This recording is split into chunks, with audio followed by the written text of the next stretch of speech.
तो आज हम लोग क्या पढ़ेंगे, कल की क्लास में हमने क्या डिस्कस किया था, ये प्रोकैरियोटिक क्या है, ये यूकैरियोटिक क्या है।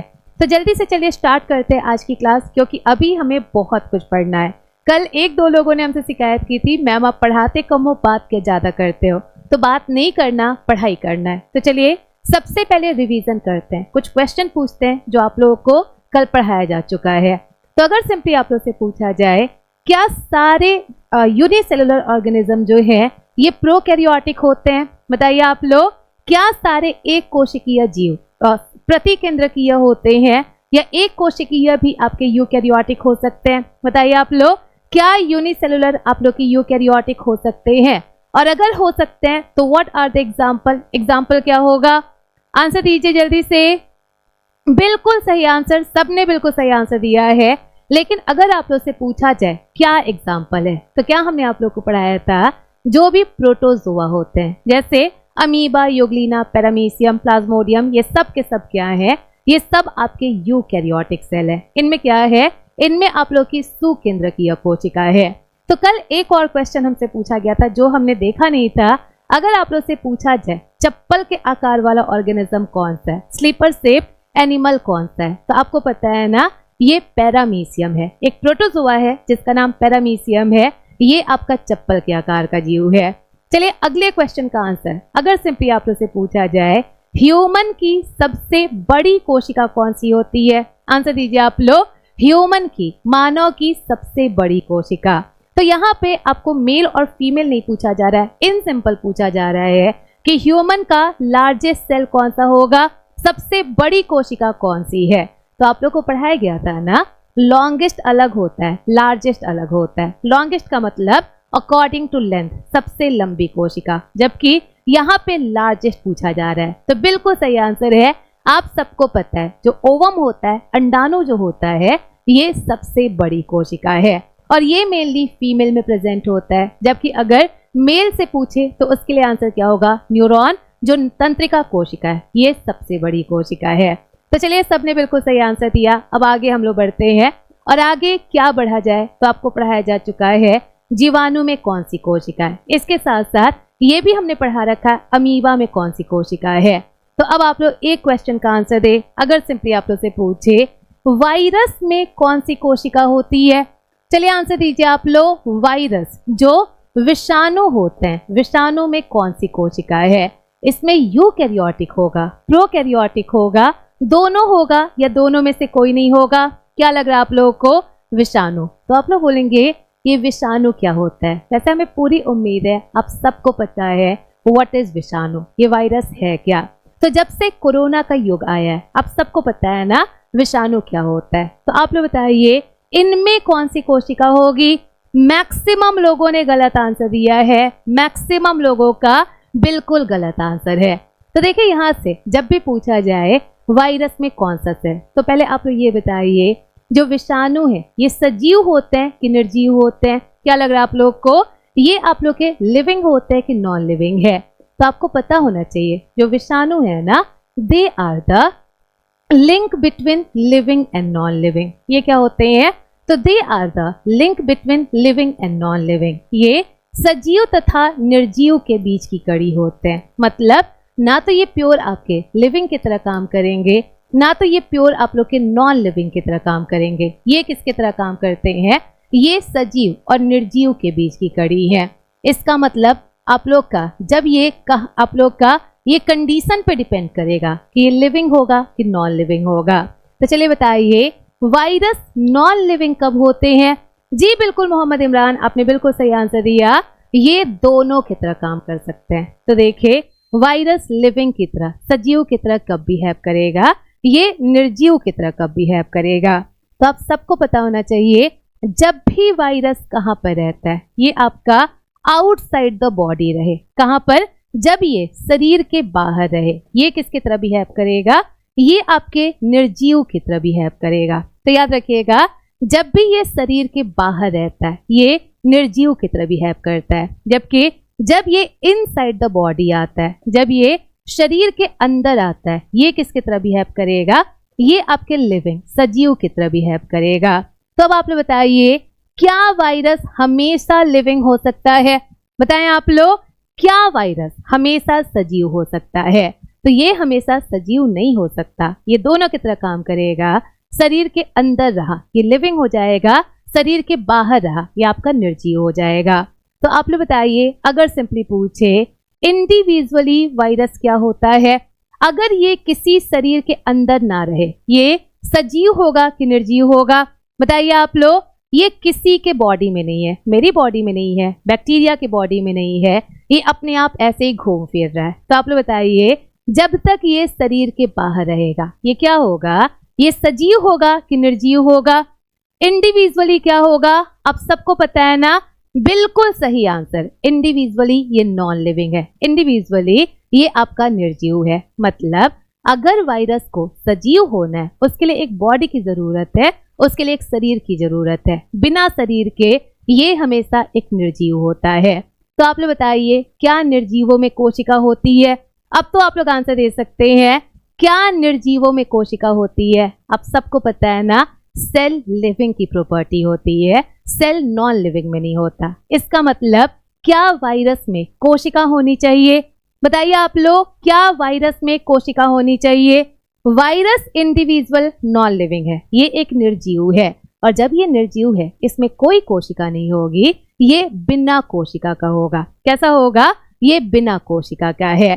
तो आज के बाद जब भी आप लोग से पूछे वायरस में कौन सी कोशिका होती है, विषाणु में कौन सी कोशिका, तो इनमें कोई कोशिका नहीं होती है, ये बिना सेल के होते हैं। और इसीलिए आंसर क्या देंगे हम लोग? ये हमारे अकोशिकीय होते हैं। क्या होंगे? ये अकोशिकीय होंगे, बिना किसी कोशिका के होंगे। तो ये क्वेश्चन कई बार पूछा जा चुका है। वायरस में लिविंग आप लोग का, वायरस में प्रोकैरियोटिक होगा, यूकैरियोटिक होगा, दोनों हो सकता है या कुछ भी नहीं है। तो अब सबको पता है ना, इन दोनों में से कोई कोशिका नहीं है। तो ये आप लोग का हो गया, हमने आपको पढ़ा दिया कोशिका कितने प्रकार की होती है, जो सेल है ये सेल कितने प्रकार का होता है। तो चलिए यहाँ से एक और क्वेश्चन, और एक और क्वेश्चन क्या है, तो आप लोग बताइए, क्या कभी भी आपने कोशिका का सिद्धांत सुना है? आंसर दीजिए आप लोग। क्या कभी भी आप लोगों ने कोशिका के सिद्धांत का नाम सुना है? What is cell theory? ये सेल थ्योरी क्या होता है जी? अभी चेंज हो जाएगा, इतना परेशान ना हुआ करे। तो बताइए आप लोग, व्हाट इज सेल थ्योरी? ये कोशिका का सिद्धांत क्या है? क्योंकि यहां से एक और क्वेश्चन बनता है जो हमें आप लोग को आंसर देना है। तो देखिए, अगला हम लोग क्या डिस्कस करेंगे, तो एक थ्योरी होता है जिसे हम लोग सेल थ्योरी नाम से जानते हैं, और सेल थ्योरी को हिंदी में हम लोग किस नाम से जानेंगे? इससे हम लोग कोशिका का सिद्धांत कहते हैं। क्या कहेंगे? कोशिका का सिद्धांत। तो देखिए, ये होता क्या है, सेल थ्योरी होता क्या है? तो इसके 3 स्टेटमेंट हैं, मेनली इसके 3 स्टेटमेंट है।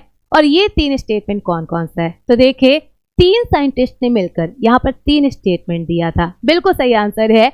और ये 3 साइंटिस्ट कौन कौन से हैं? तो पहले जो आपके वैज्ञानिक हैं, इनका नाम स्लाइडेन है। ये मेनली एक बॉटनिस्ट थे, मतलब ये मेनली वनस्पति पे काम करते थे, प्लांट पर काम करते थे। अगले जो है ये स्वान है, और स्वान मेनली जंतुओं पर काम करते थे। तो स्लाइडेन जो थे वो एक बॉटनिस्ट थे, मेनली प्लांट पर काम किए। स्वान ने मेनली किस पे काम किया? इन्होंने मेनली जंतु पर काम किया। और सबसे पहले इन्हीं दोनों ने एक थ्योरी दिया जिसको हम लोग किस नाम से जानते हैं? इसे हम लोग कोशिका का सिद्धांत कहते हैं। तो देखिए, पहला 2 थ्योरी क्या कहता है, पहला 2 स्टेटमेंट क्या कहता है? तो पहला स्टेटमेंट है, सभी सजीव वस्तुएं छोटी कोशिकाओं से मिलकर बनी होती है। यहाँ पर पहला स्टेटमेंट क्या हुआ? All living organism are composed of cell. सभी सजीव वस्तुएं कोशिका से मिलकर बनी होती है। तो आप लोग बताइए, क्या वायरस कोशिका से मिलकर बना होता है? आंसर दीजिए आप लोग। क्या विषाणु कोशिका से मिलकर बना होता है? पहला स्टेटमेंट यही कह रहा है ना कि सभी सजीव कोशिकाएं, सभी सजीव वस्तुएं, all living organism are composed of cell. तो आप लोग बताइए, क्या वायरस इस थ्योरी को फॉलो करेगा? ये तो पता चल गया ना, वायरस इस थ्योरी को फॉलो नहीं करेगा। तो अगर आज के बाद आप लोग से एक क्वेश्चन पूछा जाए, और क्वेश्चन क्या है, तो आप लोग बताइए, what is the exception of cell theory? What is the exception of cell theory? कोशिका के सिद्धांत का अपवाद क्या होता है? कोशिका के सिद्धांत का अपवाद क्या होता है? एक ऐसा जीव जो कोशिका के सिद्धांत को फॉलो नहीं करता, जो सेल थ्योरी को फॉलो नहीं करता है, तो आप लोग कह सकते हैं ना, ये वायरस हो जाएगा, ये वायरस है। अभी पहला एग्जाम्पल दे रहे हैं, और भी एग्जाम्पल आप लोग को बताएंगे, तो आपको पता चला viruses are the exception of cell theory, ये कोशिका के सिद्धांत का अपवाद है। अब चले देखिए अगला स्टेटमेंट क्या कहता है, मतलब कोशिका के सिद्धांत का अगला स्टेटमेंट क्या है। तो ये तो बताने की जरूरत नहीं है, ये तो सबको ही पता है, और पता है अगला स्टेटमेंट क्या है। तो यहां पर दिया गया है cells are the basic functional structural unit of living thing. जो आप लोग के सभी सजीव चीज होते हैं, इनकी सबसे छोटी इकाई क्या है? ये कोशिका है। तो ऑलरेडी आप लोग को पता है कोशिका क्या होती है, ये लिविंग की सबसे छोटी इकाई है, ये सजीवों की सबसे छोटी इकाई है। तो ये दो किसने दिया था? ये दोनों स्लाइडेन और स्वान ने दिया था। पर यहीं पर एक गलती इन्होंने कर दिया। और गलती क्या कर दिया? इन्होंने बोला कि जो भी जीव हैं वो अपने आप बनते हैं, मतलब उनका ओरिजिन जो है स्पॉन्टेनियस होता है, उसके लिए किसी पिछले जीव की जरूरत नहीं पड़ती है। तो आप लोग बताइए, क्या बिना किसी पेरेंट के जो नया सेल है उसका बनना पॉसिबल है? पीडीएफ रोहित मौर्य आज आप लोग को, कल आप लोग को मिल जाएगा। आज और कल दोनों की क्लास का PDF English with Rani ma'am Telegram channel पर मिल जाएगा। तो बताइए आप लोग, क्या बिना किसी पुरानी कोशिका के नई कोशिका का बनना पॉसिबल है? या बिना किसी पुराने जीव के क्या नई कोशिका नए जीव का बनना पॉसिबल है? पॉसिबल नहीं है ना। तो यहीं पर तीसरे साइंटिस्ट का इंट्रोडक्शन हुआ। और तीसरे साइंटिस्ट कौन थे? ये हमारे रुडोल्फ वर्चो नाम के साइंटिस्ट थे। कौन से थे? ये रुडोल्फ वर्चो। और इन्होंने क्या बोला? जो भी कोशिकाएं हैं वो दूसरी कोशिकाओं से बनती हैं। जो भी कोशिकाएं हैं ये दूसरी कोशिका से बनती है, मतलब सभी कोशिका पहले से उपस्थित कोशिकाओं से बनता है। तो अगर आज के बाद जब भी पूछा जाए cell generates from existing cell, ये किसने बताया था? आंसर दीजिए आप लोग। Cell generates from existing cell, जो भी कोशिका है वो पुरानी कोशिकाओं से बनता है। ये किसने दिया था? ये स्लाइडेन ने दिया था, स्वान ने दिया था, या फिर रुडोल्फ वर्चो ने दिया था? जी बिल्कुल लॉर्ड, अभी ये क्वेश्चन हम आपको बताएंगे। बताइए आप लोग, ये किसने दिया था? स्लाइडेन, स्वान या फिर रुडोल्फ वर्चो ने? बिल्कुल रजवी, सुमीत, आप सबका आंसर बिल्कुल सही है। और लोग आंसर दीजिए, पढ़ा चुके हैं ना आप लोगों को? बिल्कुल ये वर्चो ने दिया था, वर्चो ने दिया था, जिसका पूरा नाम रुडोल्फ वर्चो है। तो क्या आप बता सकते हैं what is the second exception of cell theory? कोशिका के सिद्धांत का दूसरा अपवाद क्या हो सकता है? कोशिका के सिद्धांत का दूसरा अपवाद, पहला तो हमने बता दिया वायरस जो है, वायरस पहला अपवाद है। दूसरा अपवाद क्या होगा? और इसका आंसर देंगे हमें ज्योति, लॉर्ड, प्रियंका सिहाग, आप लोग आंसर दीजिए। रजवी आप भी आंसर दीजिए। बिल्कुल ईयर भी सब लोग आंसर दे रहे हैं, सही आंसर दे रहे हैं। मंजिल के करीब आप भी आंसर दीजिए। What is the second exception of cell theory? कोशिका के सिद्धांत का दूसरा अपवाद क्या होगा? पहला अपवाद वायरस है, दूसरा अपवाद क्या होगा? और इससे आप लोग को आंसर मिलेगा, जो तीसरा स्टेटमेंट है इससे आप लोग को आंसर मिलेगा। अच्छा ये बताइए, जो पहली कोशिका बनी होगी, जब इवोल्यूशन हुआ होगा, जब उद्विकास हुआ होगा, जो पहली कोशिका बनी होगी, क्या वो सेल थ्योरी को फॉलो करती होगी? क्या वो कोशिका के सिद्धांत को फॉलो करती होगी? अपने आप बनी है ना, उसके लिए कोई एग्जिस्टिंग सेल प्रेजेंट नहीं है। बिल्कुल सही आंसर है लॉर्ड, आपका आंसर सही है। तो जब भी पूछा जाए what are the exception of cell theory, तो आप सबको पता है पहला वायरस हो गया, सेकंड कौन सा हो गया? ये आपका प्रथम कोशिका जो जनरेट हुई थी, जो आप लोग की उत्पन्न हुई थी during the time of evolution, उद्विकास के समय। तो क्लियर हुआ कोशिका का सिद्धांत क्या है? सब लोग, बैक्टीरिया तो सेल थ्योरी को फॉलो करती है ज्योति, उसमें तो कोशिका होती है, तो कोशिका होगा तो वो तो फॉलो करेगा ही, बिल्कुल वो फॉलो करेगा। चलिए, तो ये था आप लोग का सेल थ्योरी। तो अब देखिए आगे हम लोग क्या डिस्कस करने वाले हैं। तो हमने अभी तक इंट्रोडक्शन बता दिया, ये सेल क्या होता है, ये प्रोकैरियोटिक सेल क्या है, यूकैरियोटिक सेल क्या है, ये सब कुछ बता दिया। इसके अलावा हमने ये बता दिया कोशिका का सिद्धांत क्या है। तो क्या कोशिका में छोटे छोटे पार्ट्स प्रेजेंट होते हैं? बताइए आप लोग, क्या कोशिका में कुछ उपांग उपस्थित होते हैं? जैसे स्टार्टिंग में ही हमसे किसी ने पूछा मैम ये माइटोकॉन्ड्रिया क्या है, तो अभी ये सब कुछ पढ़ना है और ये सब पढ़ने के लिए हमें क्या डिस्कस करना होगा? तो नेक्स्ट हेडिंग लिखिए आप लोग, ऑर्गेनेल्स ऑफ सेल। लिखिए ऑर्गेनेल्स ऑफ सेल, हिंदी में किस नाम से जानेंगे? तो ये आपका कोशिका का उपांग है। क्या है? ये आपका ऑर्गेनेल्स ऑफ सेल है, कोशिका का उपांग। और कोशिका का उपांग का मतलब क्या है?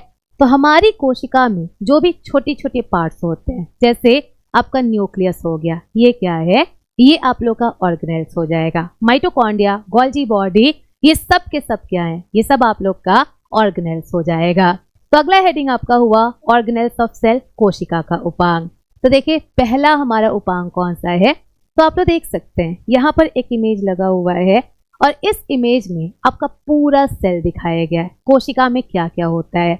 कोशिका में आप लोग का कोशिका झिल्ली होता है, सेल मेम्ब्रेन होता है, सेल वॉल होता है। इसके अलावा यहाँ पर क्या होगा? माइटोकॉन्ड्रिया होगा, आरईआर होगा, एसईआर होगा, राइबोसोम वगैरह होगा। अभी जुबैर ये क्वेश्चन हम आपसे पूछेंगे, बस थोड़ी देर बाद ये क्वेश्चन आने वाला है, इसीलिए हमने ये चीज दोबारा नहीं बताया है। तो चलिए एक एक करके हम लोग सारे उपांगों को डिस्कस करेंगे। और हमारा पहला उपांग कौन सा है? तो लिखिए ये हमारा सेल वॉल वाला पार्ट है। कौन सा? ये हमारी कोशिका भित्ति है। तो आप लोग बताइए व्हाट इज कोशिका भित्ति? ये सेल वॉल क्या होता है? और हिंदी वाले लोग, अब आप लोग को सुकून मिला, यहाँ पर हिंदी में भी लिखा गया है, सिर्फ इंग्लिश में नहीं लिखा गया है, यहाँ पर हिंदी भी लिखा गया है। जी बिल्कुल, माइटोकॉन्ड्रिया पावर हाउस होता है, बिल्कुल सही आप लोगों ने बताया। तो चलिए एक एक करके हम लोग सबको डिस्कस करें। और पहला आपका सेल वॉल, पहली कोशिका भित्ति है। तो क्या आप लोग बता सकते हैं व्हाट इज कोशिका भित्ति? ये सेल वॉल क्या होता है?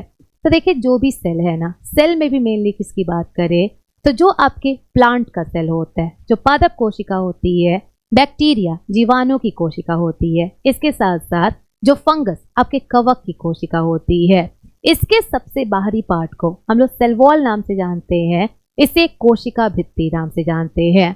तो देखिए इन सिंपल कोशिका भित्ति क्या है? तो हम लोग कह सकते हैं ये एक नॉन लिविंग कंपोनेंट है, ये एक निर्जीव कंपोनेंट है जो आउटर मोस्ट पार्ट को कवर करता है, जो सबसे बाहर के पार्ट को कवर करता है। और सबसे बाहर किसके किसके पार्ट को कवर करेगा? तो ये प्लांट का सबसे बाहरी पार्ट होता है, बैक्टीरिया का सबसे बाहरी पार्ट होता है और कवक का सबसे बाहरी पार्ट होता है। तो जब भी आप लोग से पूछे व्हाट इज सेल वॉल, ये कोशिका भित्ति क्या है, तो आप लोग कह सकते हैं ना it is the outer most layer of plant fungus and bacteria, या पादप कवक तथा जीवाणु की सबसे बाहरी सतह है। पादप कवक तथा जीवाणु की सबसे बाहरी सतह है। तो आप लोग बताइए क्या जंतुओं में सेल वॉल उपस्थित होता होगा? आंसर दीजिए आप लोग, क्या जंतुओं में सेल वॉल उपस्थित होता होगा? हम लोगों में सेल वॉल होगा कि नहीं होगा? बिल्कुल रजवी, आपका आंसर सही है। और भी बहुत बिल्कुल, तमल आपका भी आंसर बिल्कुल सही है। हम लोगों में सेल वॉल होगा कि नहीं? एनिमल में सेल वॉल होगा कि नहीं? विकास गंगवार बोल रहे, विवेक कुमार बोल रहे हैं हाँ हम में होगा। अच्छा हम लोग प्लांट हैं, जो लोग भी बोल रहे हैं हम में होगा, क्या हम लोग प्लांट हैं? हरे हरे दिखाई दे रहे हैं। आज तो हमने हरा कपड़ा भी नहीं पहना है, तो हम प्लांट कैसे आप लोग को लग रहे हैं? आप लोग अगर फोटोसिंथेसिस कर सकते हैं, धूप में बैठकर अपना खाना बना सकते हैं, तो आप लोग प्लांट होंगे।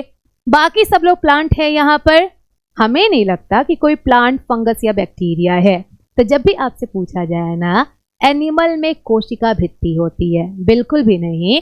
हम लोगों में सेल वॉल नहीं होता, हम लोगों में कोशिका भित्ति नहीं होती है। तो अगला पॉइंट आप लोग क्या लिख सकते हैं? It is absent in animal cell. It is absent in animal cell या जंतु कोशिका में अनुपस्थित होता है। It is absent in animal cell या जंतु कोशिका में अनुपस्थित होता है। तो जब भी ये प्रेजेंट होगा सिर्फ 3 कोशिका में होगा, प्लांट में होगा, फंगस में होगा।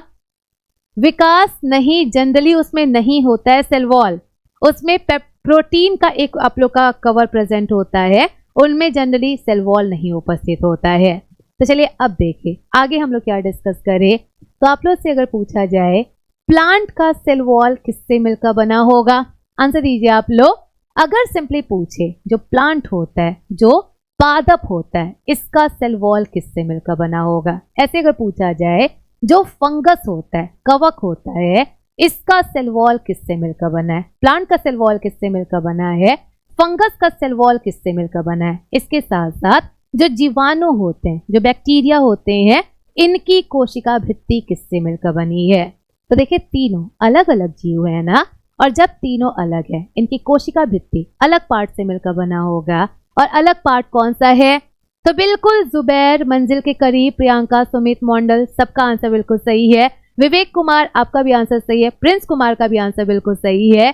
मैक्सिमम लोगों ने बिल्कुल सही आंसर दिया। तो जब भी पूछा जाए पादप का सेल वॉल किससे मिलकर बना है, तो देखिए ये आपका एक कार्बोहाइड्रेट होता है, एक पॉलीसेकेराइड होता है, जिसे हम लोग सेल्यूलोज नाम से जानते हैं। किस नाम से, जिसे हम लोग सेल्यूलोज नाम से जानते हैं।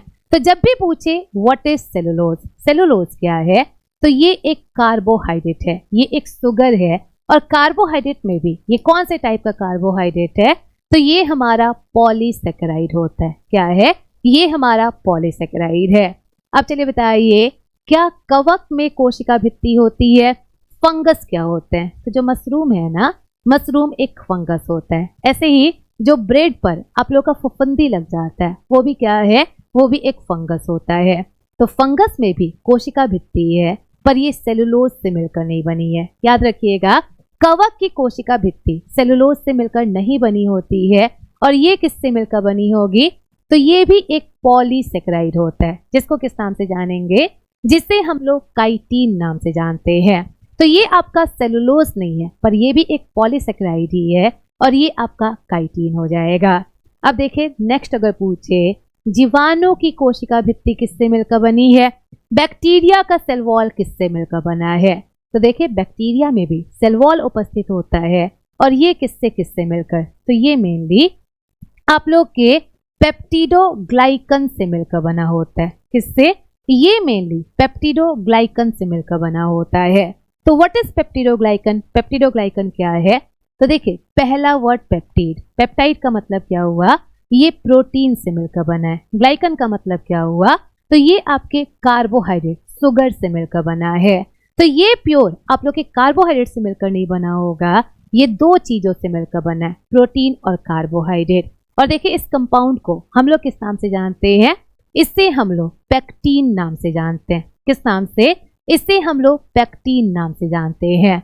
तो जब भी आप लोग से पूछे पादप की कोशिका भित्ति किससे मिलकर बनी है, अब सबको पता है ये सेलुलोज से मिलकर बनी है। कवक की कोशिका भित्ति किससे मिलकर बनी है, तो ये भी पॉलीसेकेराइड काइटिन से मिलकर बना है। जबकि जो बैक्टीरिया है, जीवाणु का किससे मिलकर बना हुआ है, तो ये प्रोटीन और कार्बोहाइड्रेट के मिक्सचर से मिलकर बना होता है, जिसे हम लोग किस नाम से जानते हैं, इसे हम लोग पेक्टीन नाम से जानते हैं।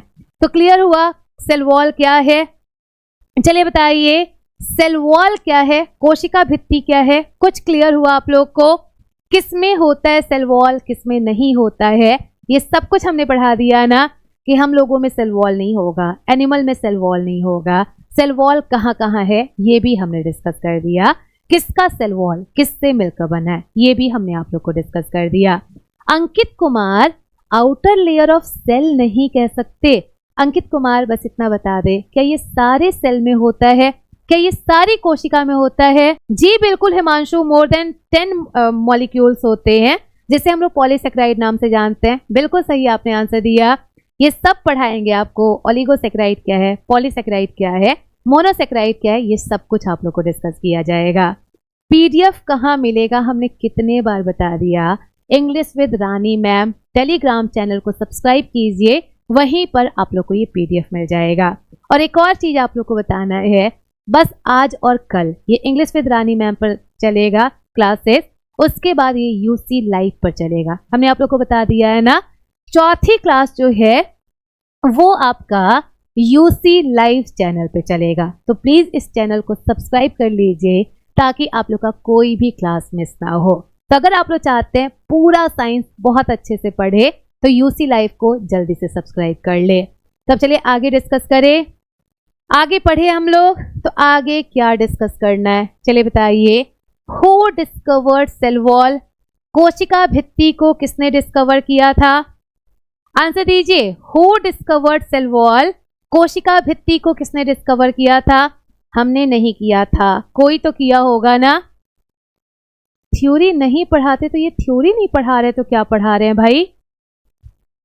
चलिए बताइए, अगर सिंपली पूछा जाए हु डिस्कवर्ड सेल वॉल, तो याद रखिएगा जो कोशिका भित्ति है उसको रॉबर्ट हुक ने ही डिस्कवर किया था। किसने डिस्कवर किया था?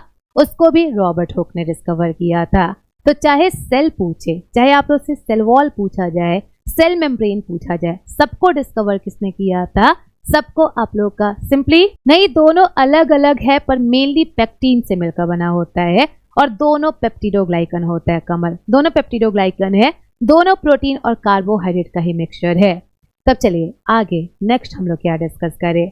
तो आप लोग बताइए, अगर सिंपली पूछे सेल वॉल, इसमें कितने लेयर उपस्थित होंगे? इसमें कितने सिंपली सतह उपस्थित होते होंगे, परत उपस्थित होते होंगे? तो देखिए जो प्रोकैरियोटिक है ना, प्रोकैरियोटिक में मेनली 2 सतह उपस्थित होता है, मेनली इनमें 2 परत उपस्थित होता है।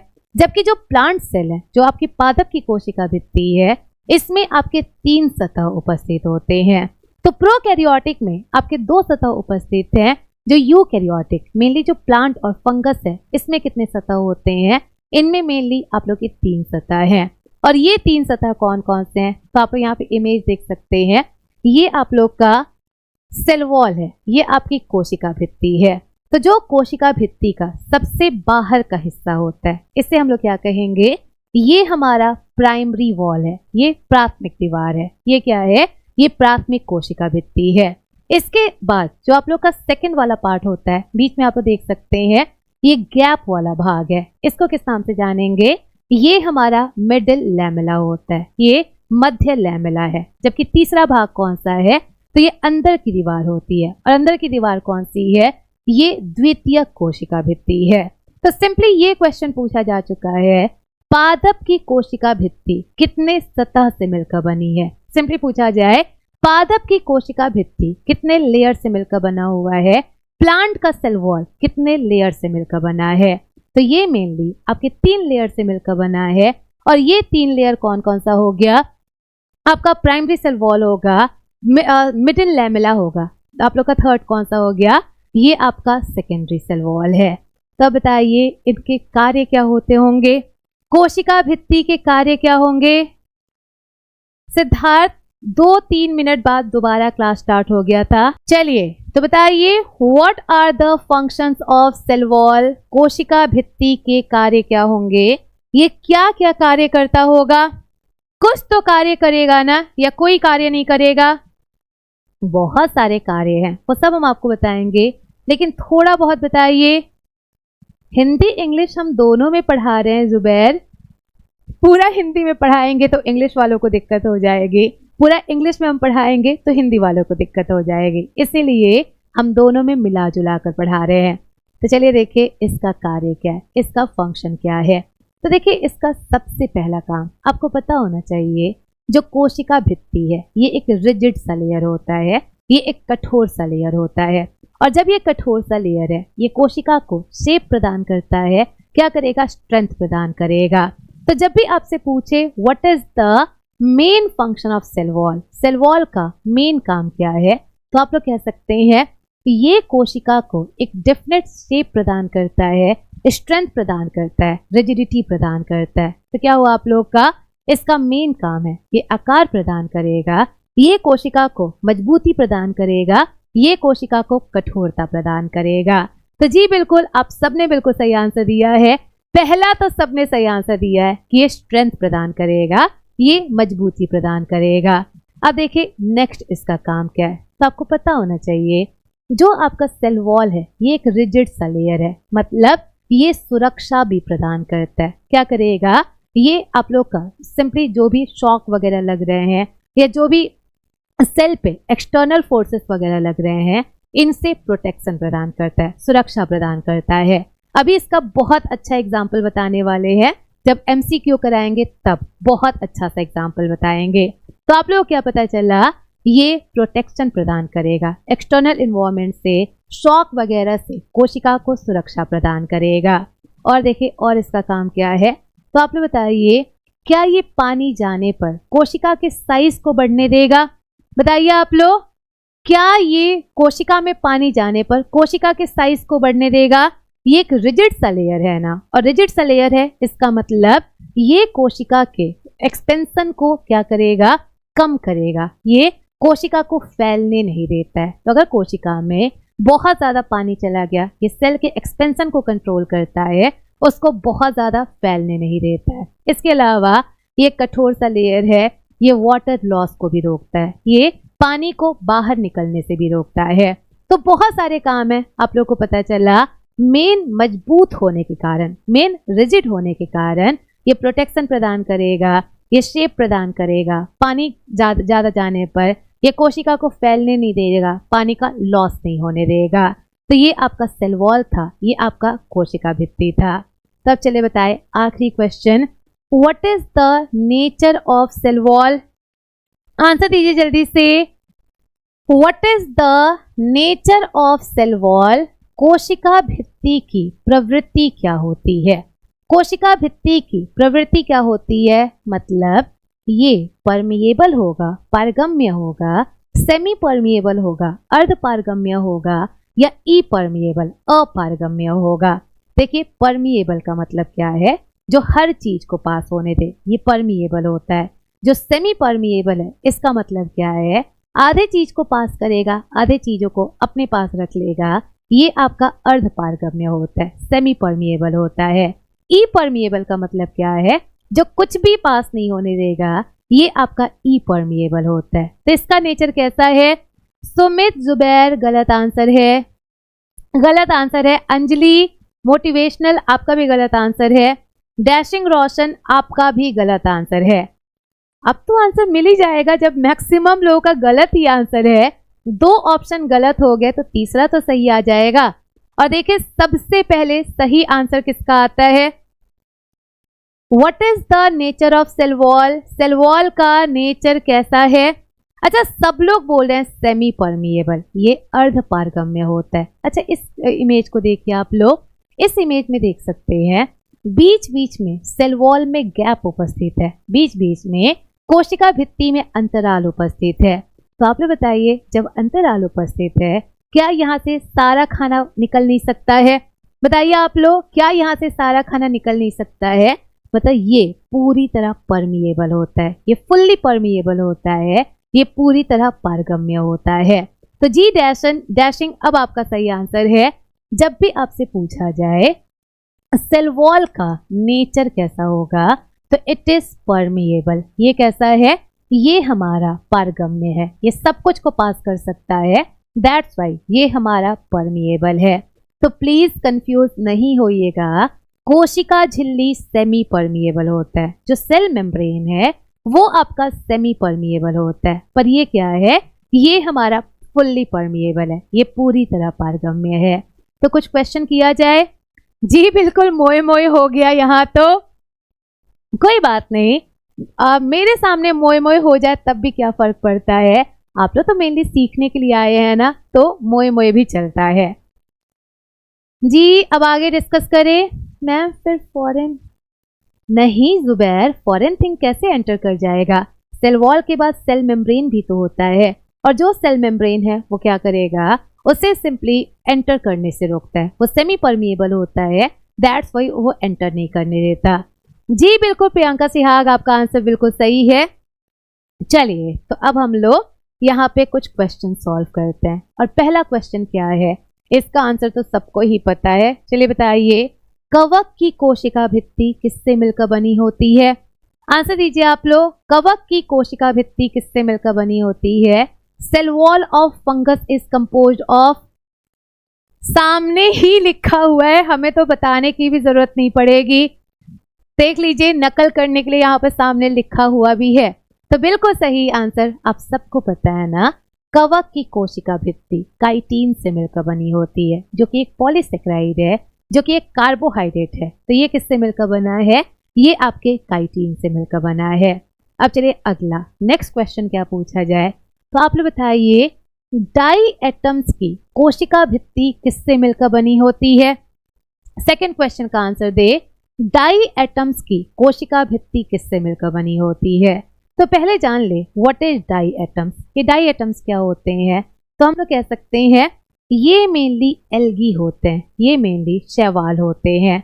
तो सिंपली पूछा जाए डाई एटम क्या है, तो ये एल्गी होते हैं, ये शैवाल होते हैं। और शैवाल ये क्या करते हैं, तो जो भी हम लोग ऑक्सीजन यूज करते हैं ना, ऑक्सीजन का 20 टू सिंपली आप लोग का ऑक्सीजन का 20 से 50% जो ऑक्सीजन बनता है, ये प्रोड्यूस करने में किसका रोल है, ये हमारे डाई एटम से प्रोड्यूस करते हैं।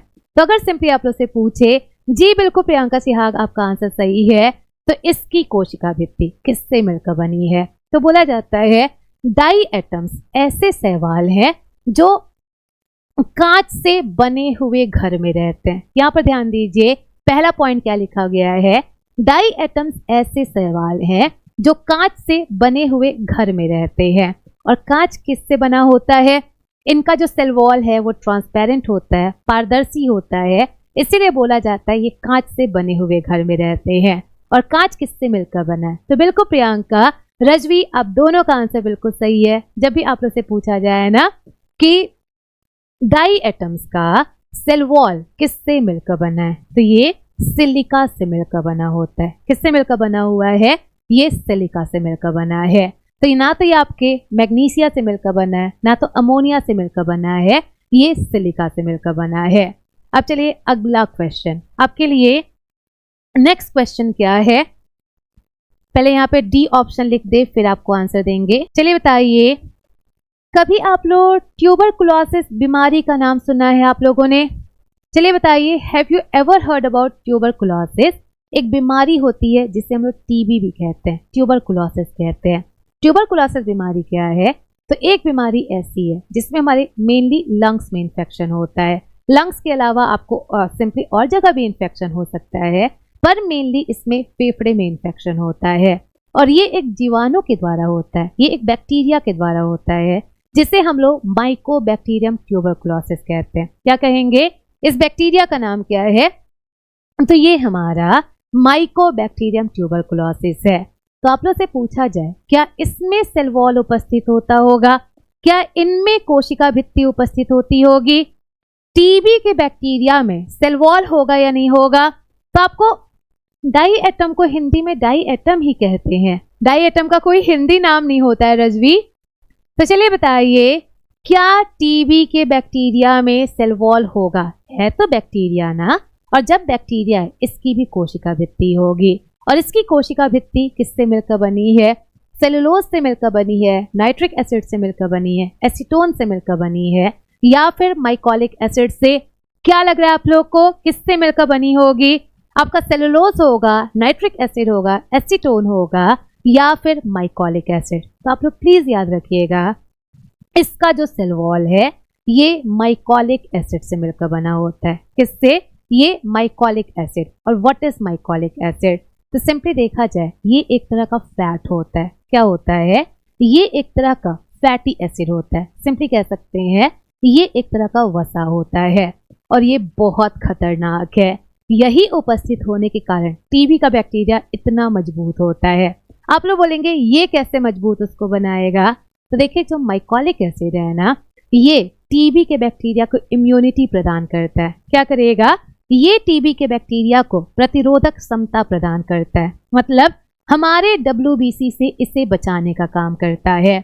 इसके अलावा जो माइकोलिक एसिड है ये क्या काम करेगा, तो ये एंटीबायोटिक का असर भी नहीं होने देता है। आपने सुना होगा ना, टीबी जो है कई बार एक से ज्यादा प्रकार के होते हैं, कुछ एंटीबायोटिक कुछ टीबी में असर नहीं करता। और ये किसके कारण असर नहीं करता, तो ये माइकोलिक एसिड के कारण। तो आप लोग बताइए, फाइनली अगर पूछा जाए क्या सेल वॉल प्रोटेक्शन प्रदान करता है, चलिए बताइए क्या सेल वॉल प्रोटेक्शन प्रदान करता है, क्या कोशिका भित्ति सुरक्षा प्रदान करता है, बिल्कुल ये सुरक्षा प्रदान करेगा। ये WBC से बचाने का काम करता है, इसके साथ साथ ये एंटीबायोटिक से भी बचाने का काम करता है।